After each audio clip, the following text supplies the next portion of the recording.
Sure. Not gonna use them. All right. When since I can't hear, just let me know if you can hear me. If I'm if I need to get closer or whatever, So. Sure. All righty. Okay. 3, 2, 1. Start recording.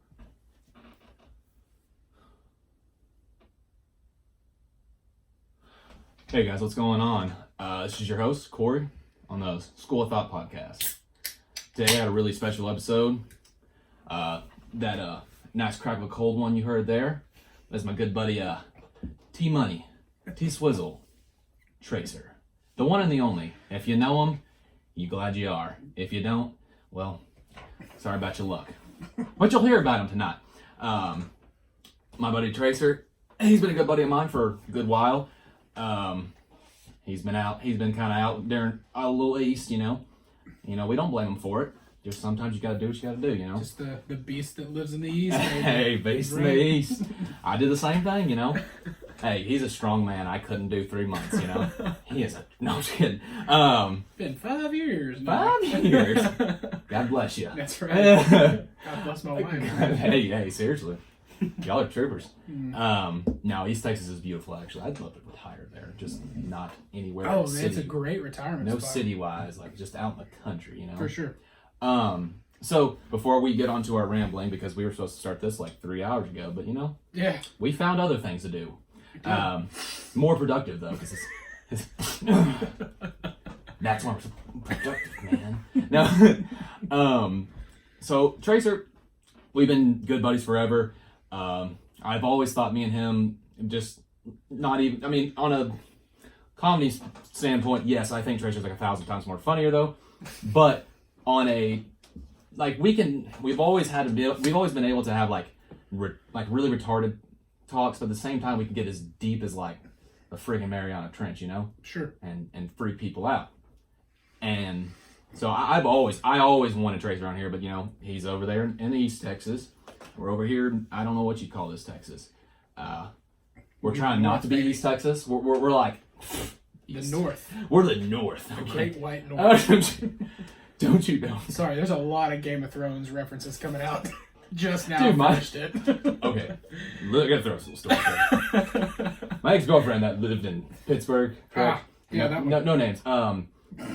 She said I was in East Texas. She said I was an East Texas boy, and I said, "You shut your mouth." Exactly. I said, "You take that back." Did you ever call me an East Texas boy? No. I don't own a 1986 Chevy with maybe. What year is your Chevy? Oh, it's a 97. 97. Yeah. Good 97 means, gap there. dude, Yeah. 11-year gap, you're out of East Texas. Yeah, sure. You- Gotcha. Okay. There one again. Dude, this is going to be the whole podcast. We're very sorry if you get annoyed with our rambling. Skip ahead. I'm sure it doesn't charge you anything to do that, or does it? Jesus. Oh, no. Well, Tracer, he has moved on to the east side of Texas, and he's pursued, he first started pursuing the world of law enforcement, and you graduate, you finished and everything. It just didn't really pan out. I remember you kind of were almost instantly, as soon as you finished, I talked to you on the phone, you were like, I'm doing paramedics now. Yep. It was pretty instantaneous. It was a pretty quick decision. I actually started panicking right before I was going to graduate school. I had tested at some local departments and wasn't prepared to move back north because I had just recently proposed to my girlfriend that I met in college, East Texas, who fortunately ended up being my wife. Very blessed. Hashtag blessed, dog. For sure. But wasn't prepared to test anywhere in the Metroplex because I didn't want to move her away from her element. So I panicked, kept my part-time job at the college, and was trying to figure out something else to pursue education-wise. And lo and behold, one of the special education students that I was friends with just from working at the college at the student center walked by my desk one day and fell out, had a seizure. Really? So, yeah. I didn't know that. Yeah, man. That's pretty much the story about how I got into paramedicine. Hopped over the desk, and which wasn't needed, by the way. Like I could have got there just as quick if I walked around. But I mean, who does that? Oh yeah, for sure. People that drink water, obviously. Action movie star. Yeah. So water? No thanks. No, thank you. So yeah, I hopped over the desk and ripped. Was wearing a hoodie. Ripped my hoodie off and rolled it up and stuck it under her head and stopped her from banging her head on the concrete. And that's thinking right there. Yeah. So I don't know. It just natural instinct. Just wanted to help. Good. And now I get to do it, for a living, get paid for it. And let me ask you something about that, because I kind of feel like I'm kind of in that stage point in my life. Sure. When that happened, was there like almost like a, I don't want to say spiritual awakening, but almost like a certain awakening where you felt like, whoa, that's it? Yeah. I like to call it, and excuse the language, we haven't really set up language parameters. You know. Okay, yeah. I like to call it a soul boner. A soul boner? Yes. Yeah. So, because it made I me like feel that much better than a spiritual awakening. Yeah. I just didn't have a better vocabulary for it. Right. Yeah. I'm soul bonered all day long. We'll say t-shirts. Soul boner. A trademark, you can't take it. That's right. Mine you don't own it. So, yeah, I had a huge soul boner because I just, naturally I'm a big softie, like I'm pretty transparent too, like I'm a pretty emotional dude, and whenever I see somebody who needs help, that's my first thought is I just want to help you, and if I can't help you, I just want to hug you until you get through whatever you're going with, and that brings the biggest gratitude. Oh yeah, and it's completely, to me it sounds selfish when I say it out loud that it gave me a soul boner from wanting to help somebody, and takes a special calling. Yeah. Well, no, that's the reason I asked that is because because I went to if you know me, I went to the fire academy, and that the thing is, when I went, it was never anything I was passionate about. It was something because I felt like a failure, and I was in my hometown, and I was literally becoming the person I never wanted to be, and it freaked me out. When I had a friend tell me, "Hey, let's go to the fire academy," I never thought about firefighting, but when I was told about it, I was like, "Oh, that's sick! Like that's like a short school, come out making good money." I was like, that is awesome, and well, I'll definitely get deeper into that because there's a whole lot that transpired, and we're just in the introduction right now.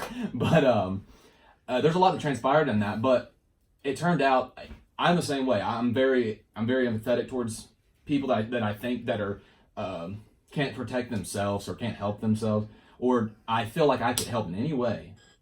I want to join and do that, and so like I was saying, my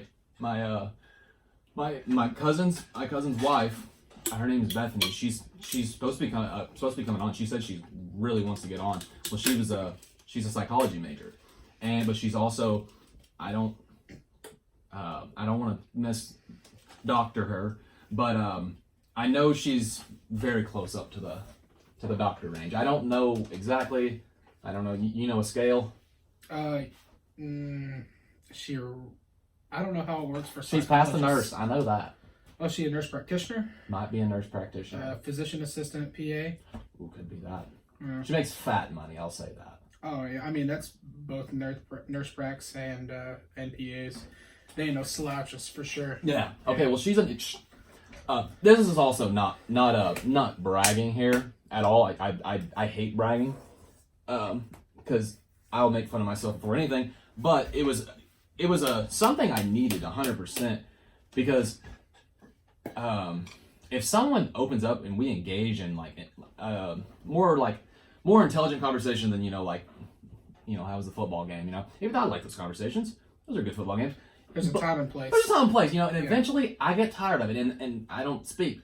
I really don't want to speak. I'd rather not speak than anything. But if there's something gonna get deep, well, we had gotten into a deeper conversation that dealt with a lot of psychology and within my family, that was real deep, and I was and she was like telling me certain things, and I'd tell her certain things, and then I was kind of like talking. There was a certain family member that had certain issues, and I noticed them, I noticed them in a certain way, and we talked for 2 hours. It was crazy. Like I loved it because it was like kind of like how me and Tracer are. We're just like constant. There's no delay. You just back and forth, back and forth. And Bethany, she's just so smart. And I love talking to smart people because it helps me feel smarter, or learn. I know I'm going to learn. That's what I love. I love to learn. And if I hear someone, even if I don't care what they're talking about, if I'm going to learn something, I'm going to listen. Well, after all that, she told me, she said, what? She's like, have you ever gone to school for psychology? And I was like, no. And she's like, well, would you want to? I was like, I want to. I've always wanted to go to school for it. But I've had a lot of, like I said, we'll get into this podcast because this one's going to base upon, I haven't even introduced that. It's going to be based upon mental health and drug addiction, drug abuse, and like rehabilitation, kind of the whole bang-a-boom, But she basically just said like, I was very well versed in that for someone who's never done any schooling for it. And like I said, not bragging, I love to research. Something about the human brain is really super interesting to me. Like I mean, it's unbelievable. Like my favorite thing, like I love human psychology, like cultural psychology. Like that's honestly why I started this, because I want you like. It's so crazy because I made a post about, not a post, I commented something about Facebook with identity politics, with how everyone is left or right, black or white, man, woman, you identify with that because really, that's the thing, is I can't even answer it because I don't know why, because I've never been that way. I've never been able to, I can't put myself in this category and such. So I kind of wanted to do this podcast. We're also on YouTube. I forgot about that. Give them a look. How you doing? Yeah, did not think about that at all, and just shoved an entire half a can of snuff in my face. Oh, did you? Yeah, I did. Oh, nice. I forgot we were being. Hey, man, look, this is It's a safe space. Safe space. You don't make fun of us. I'm blowing vapes. Everyone probably thinks I'm probably gonna get cancer in 5 seconds. Oh my god, dude, my wife. Fool. Bless her heart. Bless her soul. Well, F the government is my whole thing, because they're really good at spreading misinformation. And you could probably hear my anger in the last podcast because I was pissed, because this has happened for so long, and now it's hitting. Pissed. Pissed, man. I'm pissed, but am I gonna get over it? Yeah. Do I really care? No. Am I still in Crystal Leo right now? Yes. All right. Sorry, guys, if you listen. Yeah. Demonetized. Demonetized. He will personally say something to me on Twitter. Yeah, demonetized. For sure. Yeah, F you. Okay, so she basically just gave me that whole spill of that, and that was a huge confidence boost. My confidence has slowly gotten a lot better in the past year from me getting clean off of drugs and finding a little more purpose in my life, but I still struggle with it. And hearing that from someone who has the background of it, knows it from a collegiate standpoint, that was just I was like, I have to do this. I cannot, my parents have told me forever, Calvin's told me, but in your mind, if a person who is very self-involved with with everything, you don't just very intimate about everything. Yeah. You hear it.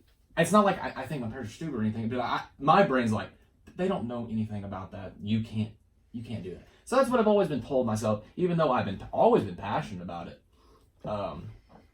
But ever since I've got that negativity out, it's just been a straight enlightenment. I'm almost 24, but I'm more than willing to start school up 100%. It's never too late. It isn't, man. I know some doctors who are very, I won't say old, just in case anybody ever sees this, but No. very seasoned gentlemen who are a little older than most, and you might think first glance oh, they've been doing this for a minute. Well, it's a little. Okay. The lines are a little tracky. Gotcha. Yeah, you might think to yourself, man, he's probably been doing this for a minute. Does it sound good? Oh. Yeah, it sounds good. Okay.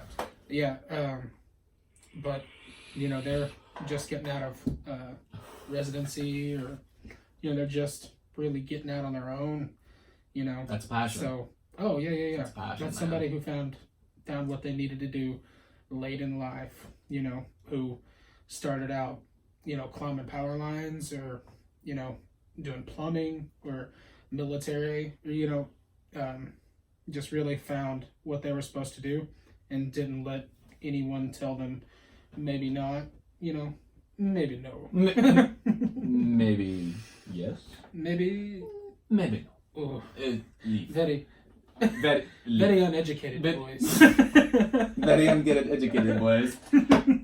See, now That's a little shout out to Reed Dillon. Oh, and Rito. Dylan Hamilton. Your brother Calvin. Old Calvin Cito. Oh, hello, good morning, boys. Ooh, very stinky. Oh, boys. very stinky. Just mix Nacho Libre with that. That is perfect. Very stinky, boy. So, but yeah, man, it's dude, it's never too late, man, to educate yourself. Even since I've officially finished school, like I got the first associate's degree, went back for paramedicine, and when I finished that, I took like a semester off, but got bored to tears, signed up for a general psychology. Yeah, that's right. I remember you did that. Yep, took general psychology as a prereq for a transition program for paramedic to RN that's based out of Tyler, and just as like just in case I wanted to go that route. Absolutely. And then right after I finished that class, my paramedic program actually had a job lined out for me as the clinical coordinator, as long as I was I finished a class to be a certified EMS instructor in the state of Texas. So I'm about 60% done with that, and by the end of November I should be certified and a clinical coordinator for an EMS program. That's proof right just there, as man. like a side gig, side money, couple lecture days a month, and man, it's never too late, dude, and you never have to stop once you start, and it just you crave knowledge. That's the thing is, man, is that's I feel like this is my first start. I swear to God, it's crazy because a lot of things transpired in my life, but my first plan for everything ever since I was a kid. I thought I wanted to be in the military. I wanted to be in the Army. I wanted to hold a gun. I had no other ambition, and I think a lot of that just came out of. I love guns, obviously, but I didn't know what war was like. But I thought, you see movies, and it's so, it's propaganda is what it is. It just makes you want to go fight a war. You don't know the realities of war, and especially not the one that we've been involved in since the early 2000s. Yeah. I mean, yeah. And I don't even know enough about it to speak on it. Oh, I could speak. I know that it's a terribly, terribly different from the quote-unquote greatest generation and liberating millions of people and multiple countries and provinces. But, it's what we were raised on to think is the right thing to do. Like Louis C.K. had a great bit about it. I love Louis C.K. I still do, Yeah, the whole thing. I mean, okay, won't excuse that. Okay, that was not cool, but I think as a whole, he's a good dude. Oh yeah. Everyone makes stupid mistakes. People make mistakes, man. Especially when your life's under a microscope.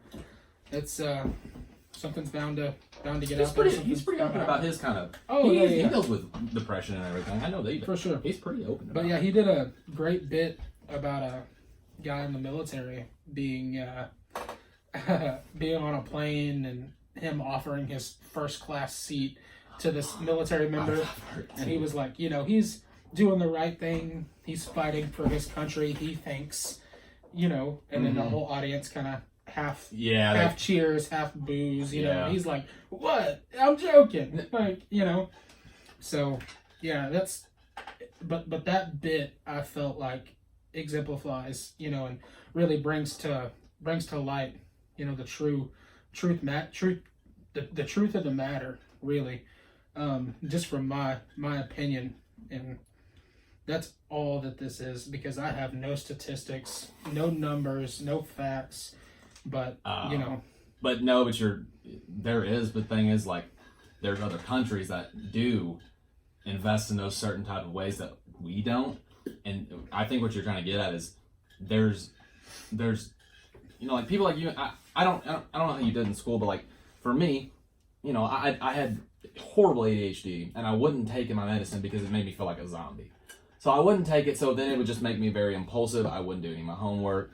I was just a mess through most of my school. Most of my schooling. Well, I just grew up thinking I was stupid. I just thought I was dumb. I thought I was smart. English and history. Somehow I was straight A. Yeah, my two favorites. Yes, loved them. Science. I loved science. Didn't understand it. Just too dumb for it. That's what I thought. I thought I was too dumb for it. I hated math. Still hate math. Math is the worst thing ever. Shouldn't exist. I don't know how to times. Honestly, there's a certain number I could go up to, and it's not very high. Don't know how to do it. Do you mean multiplication? Oh yeah, times. Times? I'm just talking times test. Times test. Trying to get done in a minute, dude. I lost every time, boy. But I was speeding them numbers down. They're like 6 times 6 is 782. No, Get down like them Powerball numbers, baby. Okay, before I ramble, before I ramble too much, I felt very stupid, but I wasn't upset that I was like.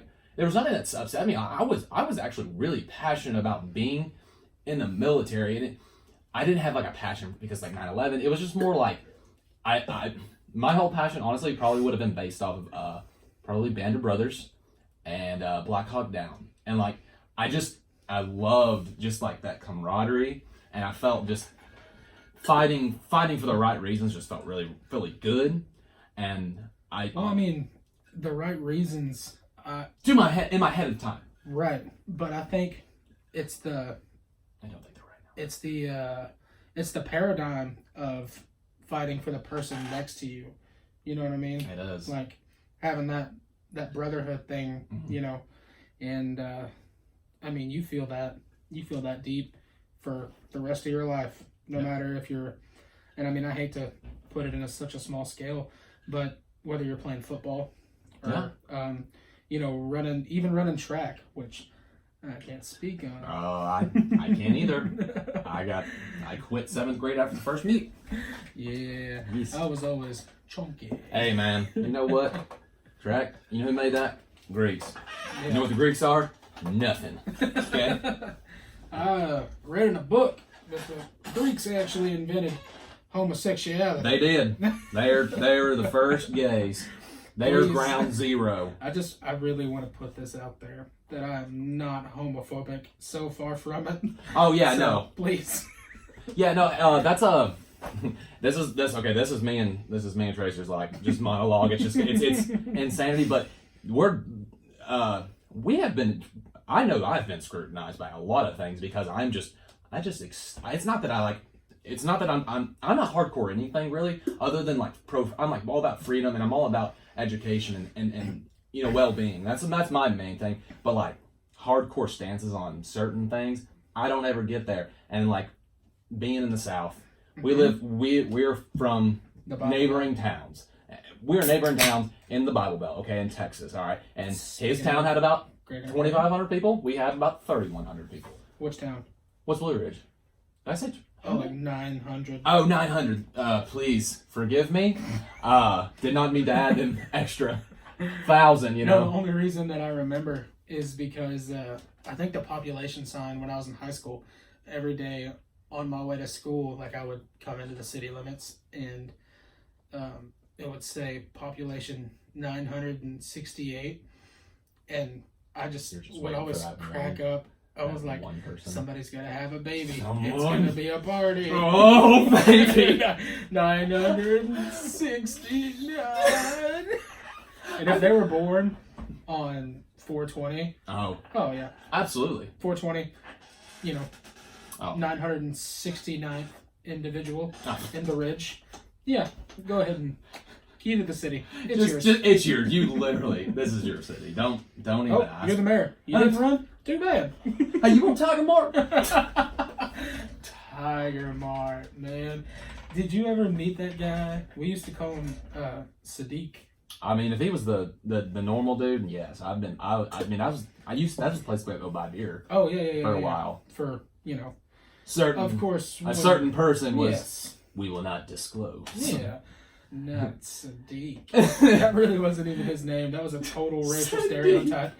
So, yeah, when That's we would go rich. in there, That's farmers. when we would go in there and buy the beer or whatever, we'd always, lower the voices a little bit, maybe not shave for a couple days, Somebody would put on one of their dad's, North Texas Municipal Water Work shirts or an FR shirt or something, like a working man should. Y'all should just send the Home Alone, not the Home Alone thing, the Little Rascals. Yep, that's right.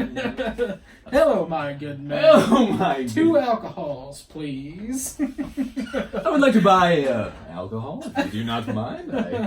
I've been quite parched for today. But yeah, he had this thing where, when we would buy the beer, he would say... would you like that, speaking of the absolutely alcoholic beverage? He would say, oh, boys, is it party time?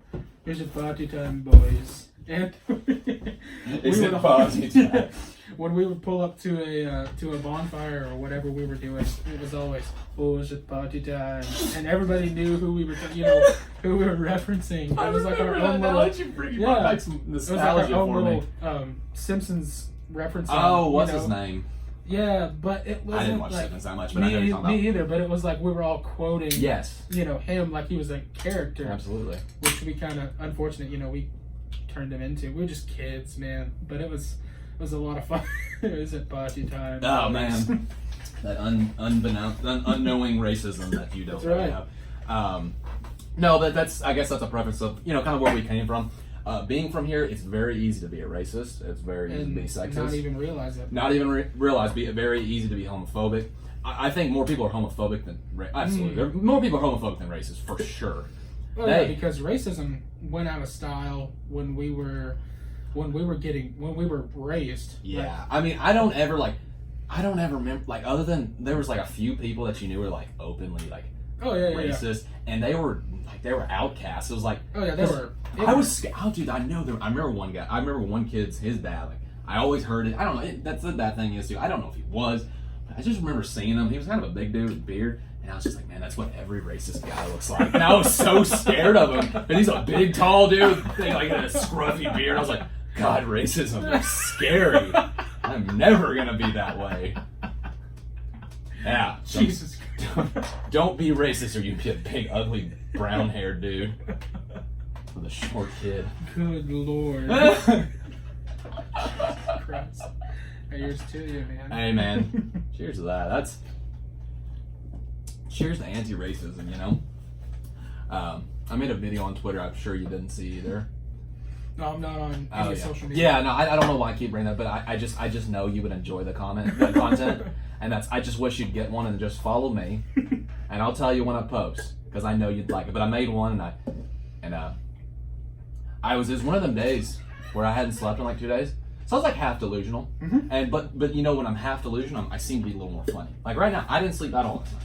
24 hours, nothing. So I'm running pretty. Oh, now I feel super bad. No, dude. No, I literally, I'm like insomniac, so it's like, dude, I'm gonna die real early, so it's like, let's get it done right now. No. That's one of the predisposing signs to, depression or mental health issues is insomnia. It is, and I deal with it, and because I deal with all of that, a lot of that actually. Yeah. Diagnosing everything, but what was I gonna say? Oh yeah, no, I walked up. So all right, so I don't know if you've seen the videos like people like walk up to the mirror like real quick and say something. Mm-hmm. So I'm like, you can just hear me like walking really fast, and I've got like my shirt, my button down like down to here. I got this neck band on. I got my glasses like this. I run and walk in. I said, "This is a message for the CEO of racism. Cool it, buddy."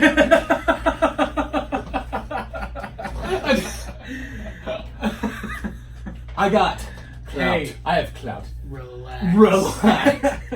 Chillax, dog. Hey, dog. Chill pill. Chill pill. Hey, go ahead.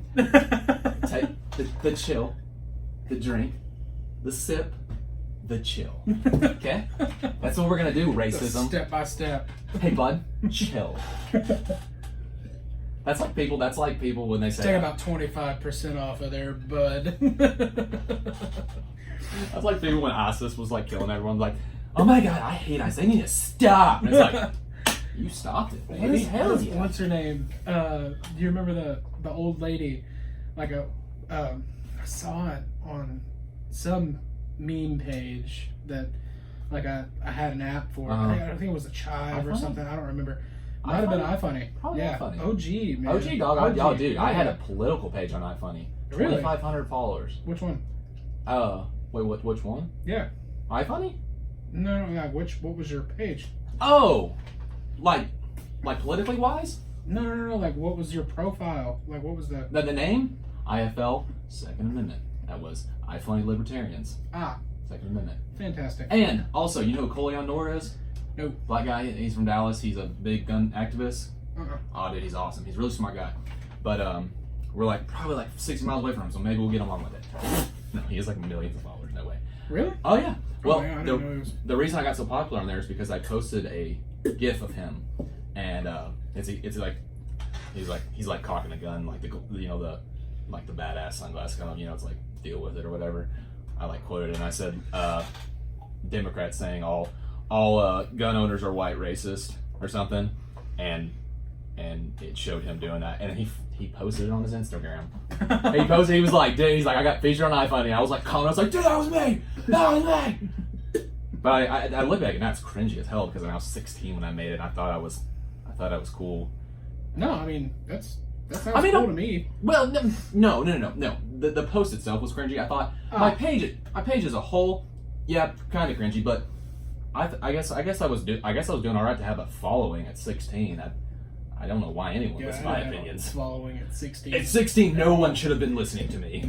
No, they should have turned deaf ears. The stuff that I was spouting at 16 was, I don't even know. Like, I know that I never had any strong political opinions or any real stance on anything. I think the biggest post that I ever made on social media was when gay marriage was legalized. And it was an epidemic down here. Everyone just thought the world was going to end. Everybody was going, losing their minds and, Wait, the gay people that have been living together for the past 15 years are going to get married? Yeah, exactly. Like, I don't know. But I'm on board a lot with you, of dude. people were, like, using religion as their, their trident, to... My parents did that. Right. So, I posted, I made a tweet that was, I think word for word, verbatim, was, my God doesn't tell me to condemn, hate, or judge anyone, no matter what. No. Because he doesn't. No. Like, if you read the Bible correctly and through scripture, zero times does it say condemn thy neighbor or hate thy neighbor or it's love thy neighbor. It's dude, that's you can love the sinner without loving the you don't have to love sin. the sin. If you want to call the sin, that's the word in the Bible. Yeah, if we're going off religious standards, which I don't agree with on God, because we're supposed to have separation of church and state. Church and state, yeah. You cannot bring religion into it. And that county clerk from Kentucky, she was like refusing to completely wrong. Completely wrong. You can't do that. That's against the law. Well, Constitution. No matter.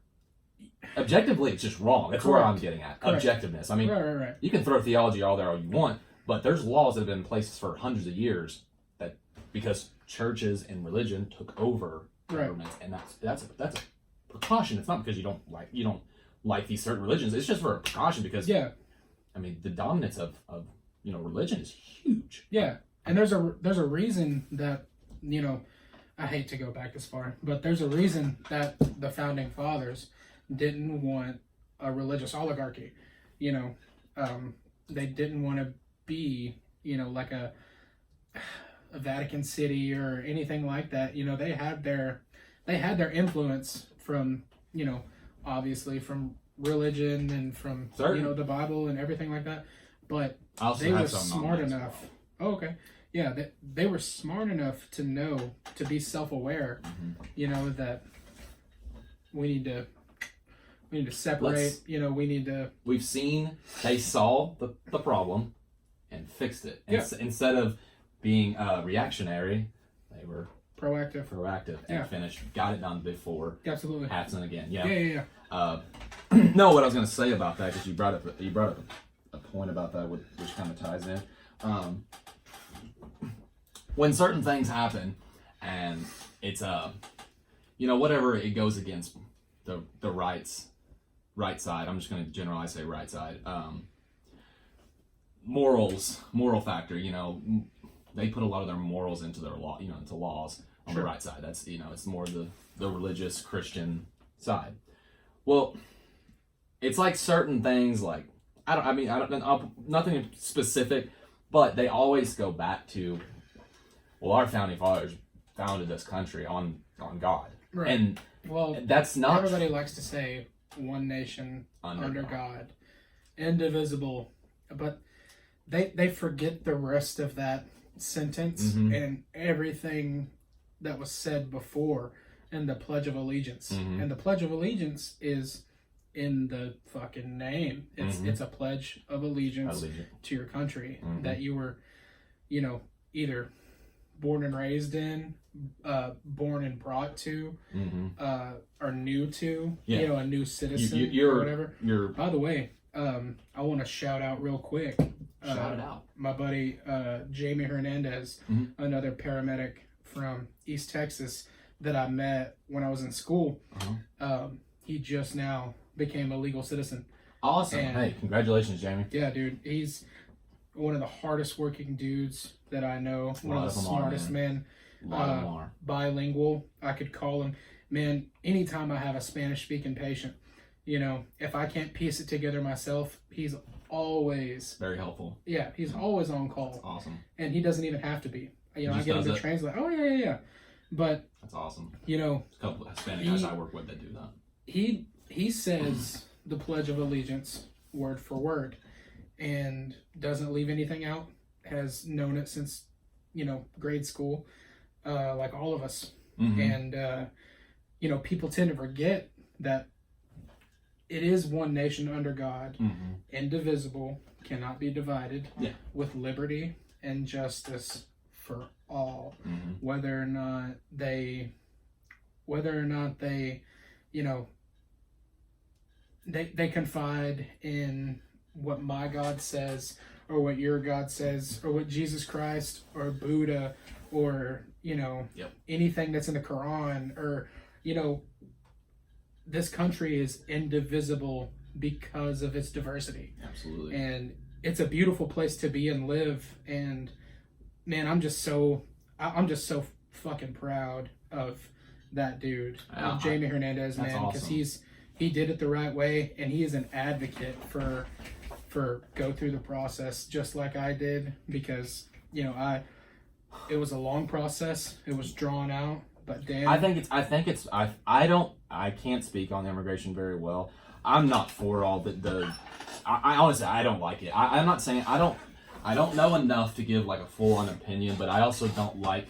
First off, I don't like the sentiment behind of illegal immigrants are like, they're just it's got the term illegal before it, so it just sounds bad just in general. But I'll tell you right now, my dad has had the same. One of them, I think he had finally retired, but he was like 70 something. Been working with my dad for 20 something years.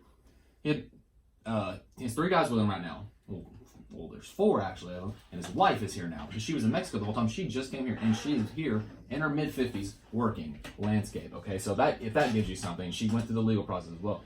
But these guys, every year, I just remember watching them every year just bust their ass. Just every summer, and then around Christmas time, they go back to their family because all their family's there. They don't see their family for months. Come back there, provide for them, and because he was. His name is Alvador, and then eventually when his sons got older, Diego and the other, can't remember the other one's name. I didn't work with him more than a year, but dude, that was just the nicest, most respectful, just hard-working individual. 6-7 days. When they weren't with my dad, they went work somewhere else. Oh yeah. And it's just it sickens Daylight's me. money, man. It sickens me because it's identity politics is what it is. I mean, because if you're siding, that's the thing, is like we're kind of like the devil's advocate in a lot of ways, because there's this and that, but then it's like, well, here's devil's advocate. Why is it only this way and not this way? Or why is it always just one way and the other? There's no middle ground of, hey, you know, maybe.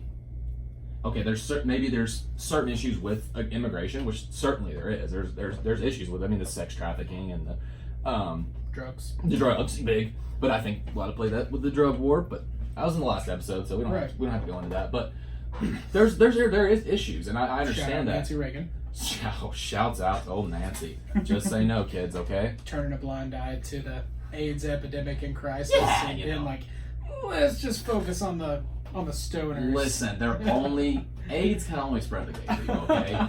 And I know it's the most like deadly disease we have right now, and it's killing everyone, but it's only gay people, okay? Right. Yeah, it's cool. No big deal. Yeah. The main demographic. I don't know. I'm not a big conspiracy guy. Honestly, I know that I'm not. I know. I'm not either, but I listen to him a lot. Right.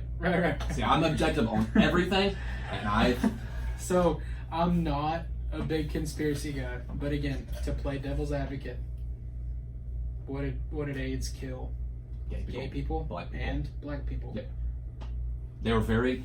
I want to say, they were very contained within inner cities. Yep. San Francisco. Yep. The gay community in New York. Yep. See, there's a few theories on that. There was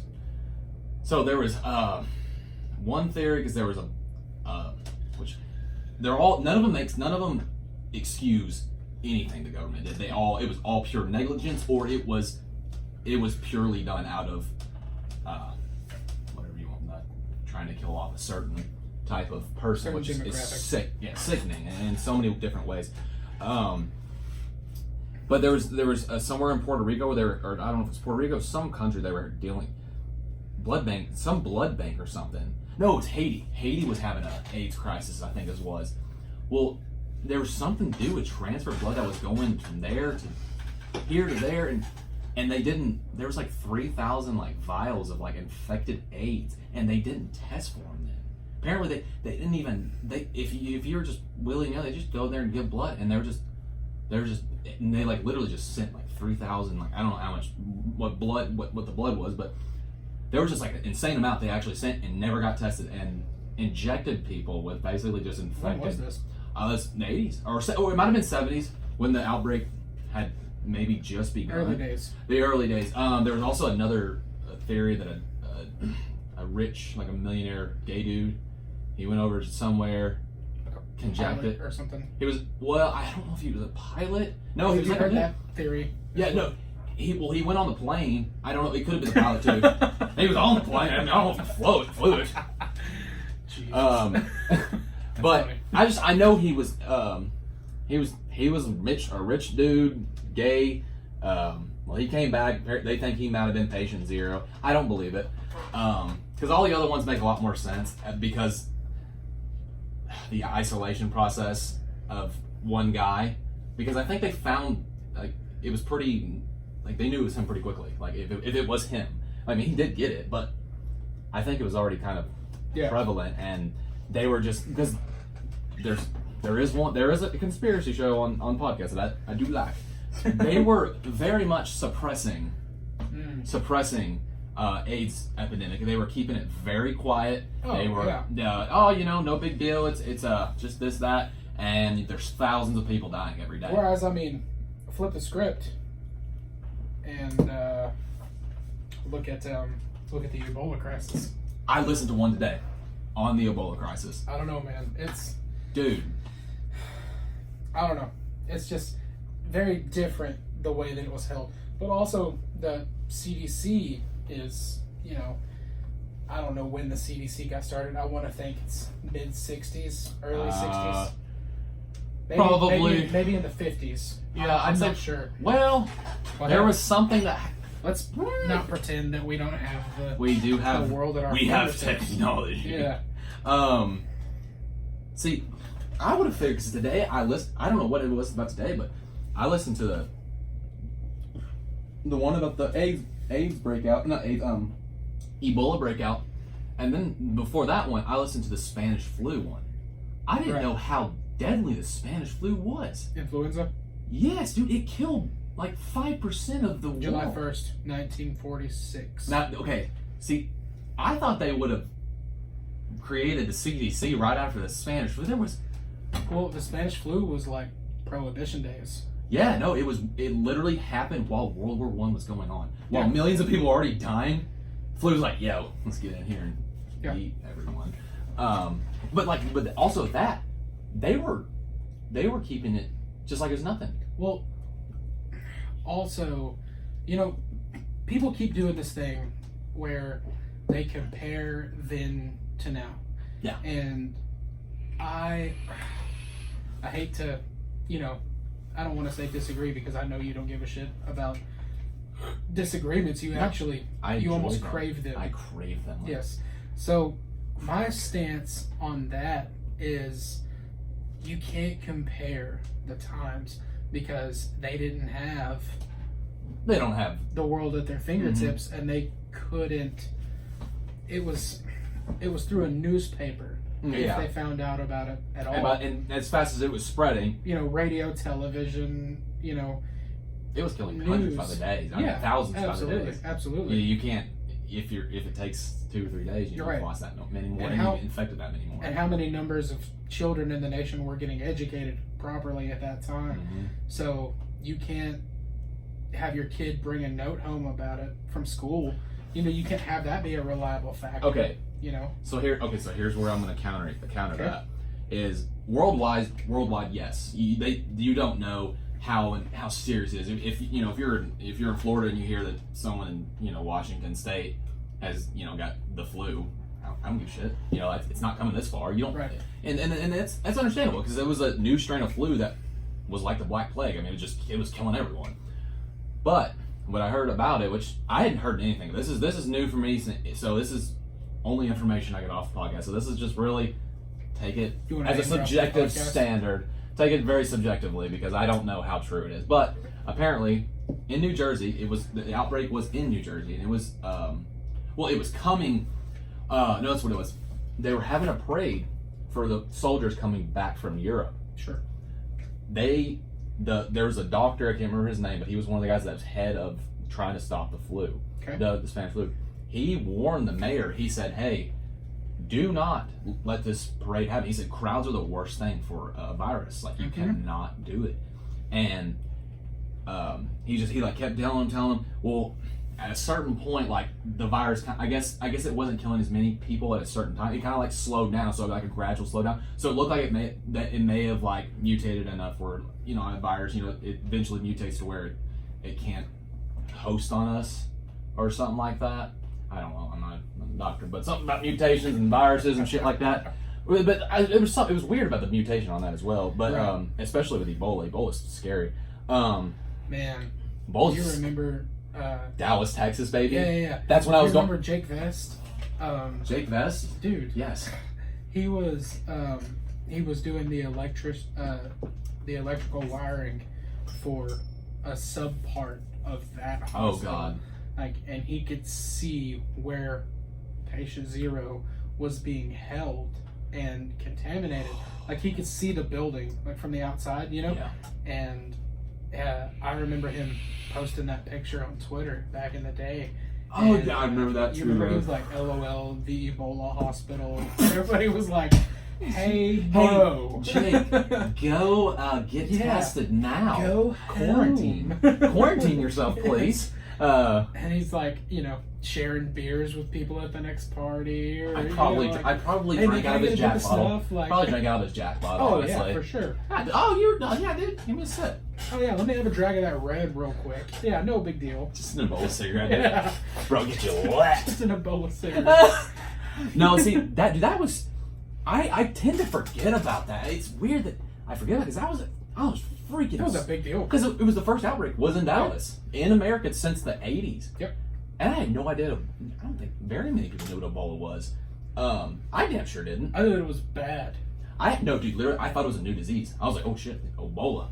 Like, I didn't know that it came from the Ebola River. Like, I found that out. No idea. Yeah, it's from the Ebola River in Sudan. There it is. Yeah, Fart Town. I don't know. It's a. I don't want to say the wrong continent or not continent. Country. Sure. I'm an idiot. Like I said, but yeah, that was scary because I mean that's when I was trying to join the army, so I was going to Dallas a lot for MEPS, which I'd go take my tests and whatnot. And I remember that I had gone about twice, and I just remember, because I'm from Farmersville, and this was all happening in Dallas, and they're trying to quarantine everyone. But then I remember like the nurses started they were reporting it. 14 nurses have cases of Ebola, and they're sending us to freaking Dallas, and I was like, I'm gonna die before I even get shipped out. Like, and it was so scary, man. I can only imagine, man. I mean, like that's something. I mean, I still don't advocate for panic. Don't panic, but panic is never good. One of the biggest things that I try to tell patients on the daily, man, will kill you. Yeah, well, I mean, like, I don't know, man. I don't want to delve too deep into that. Well, do you want to kind of veer off? Yeah. Because we have 50 minutes.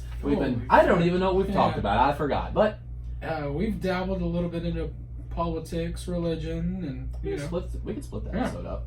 That's fine. It's part 1, Yeah. Just dabbling. Yeah, sure. Part 1, dabbling. That's right. I can just cut it. No, I think that would be cool. Yeah, just it's an introduction of us. Yeah. What do you have, like 3? Like a 3-part series. Wait. Don't you have like 3 episodes total on? Because I saw Spotify, you had like 3. Okay, so the first 2 are just like introductions. They're nothing. The third one is the first official episode. Right. So I hate to speak out of turn here, but go ahead. I mean, I think if you edit this out or whatever, I think if you were to No, I didn't mean edit it. Oh, you don't want me to split it? No. If you were to split it, like part 1 of our conversation, because not everybody has time to listen to a 2 to 3 hour podcast. But if they could split it up between their drives to work or whatever, I that's how I like it. Yeah. If it's like a kind of like a back and forth that we're doing right now, I like a little shorter, but a lot of episodes. Right. Because it keeps me hooked because I want to keep listening. Now that sounds a little conceited because I'm not saying y'all are probably hooked. Y'all probably turned it off, and we're talking to no one. So here's the dabbling, and then how long you want? We can dabble. We can dabble longer, dude. I don't give a shit. Dude, I literally this is your game, dog. This is my house. I will literally dabble till the dabbling just can't dabble. Till the dabbles come home. Till the dabbles come home, baby. Just let me tell you what. All right. Get out there, milk them dabbles, and have a good old glass of warm dabble juice, just dripping down my cheeks like a baby calf. Whole lot of dabbling going on here. I dabble a little bit of this, dabble a little bit of that. I won't dabble no more. Hard dabble. No big deal. But God, I miss this man. He's a good guy. If you don't mind, I'm gonna spot this real quick. You gonna read off of it? No. Okay, let's say that's. I was just because I know we had talked about like it earlier or whatever, but we could do, like a later thing. Absolutely, I want to. Yeah. Oh, I'll restart. And if you're listening to this now, if you made it this far, this is a viewer discretion is advised. There's going to be some graphic content. It's some realistic stuff. So if you're sensitive to those kind of things, I have been kind of in that realm of where Tracer does that kind of stuff. It's going to be very graphic and it's realistic and beyond what a movie would ever show you. So just be careful with your mental state because it can affect you. It's deep stuff. It is. Sure. But I think it also at the same time it's good because for people that do want to learn and hear those experiences and that's why honest God I not every great thing about Tracer. I mean, I just love him to death. All right. He just burped on me while I said that. No. Right out the nose. Right out the nose. That's what I think about. Old nasal exhale. No. He's a very intelligent guy, and I know not only is he's a super brave and awesome dude, and the reason he does it for just the most just selfless reasons is he's a lot like me. He carries a lot of emotion to himself, and humans are almost like, I don't know, I don't know how I'd explain it. Like if I see like in my side of it, like when I see like a mental psychology certain thing that I could help them with, whether I don't know if I am, I want to in any way I can. Like right. I yeah, and that's one of the things about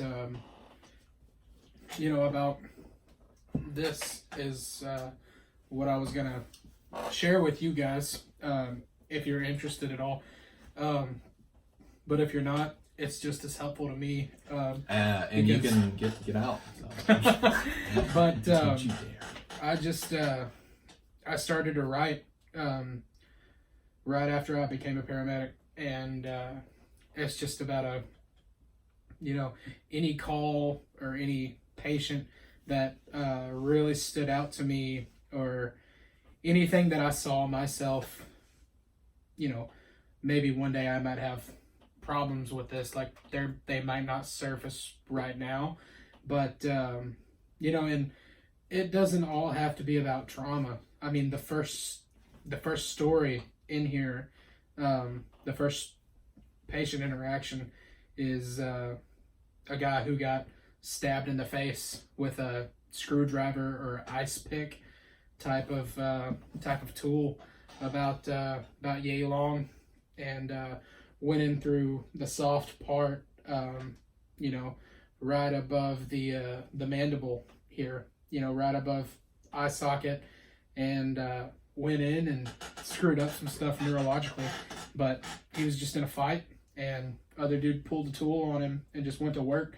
And a friend of his threw him in the car and took him on in to the ER there, and basically just threw him on us and was like, "Please help, he's dying." And sure enough, he was. But how do you?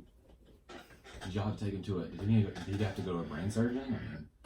Yeah, it's a little bit later in there that and I'll get as in depth as I can.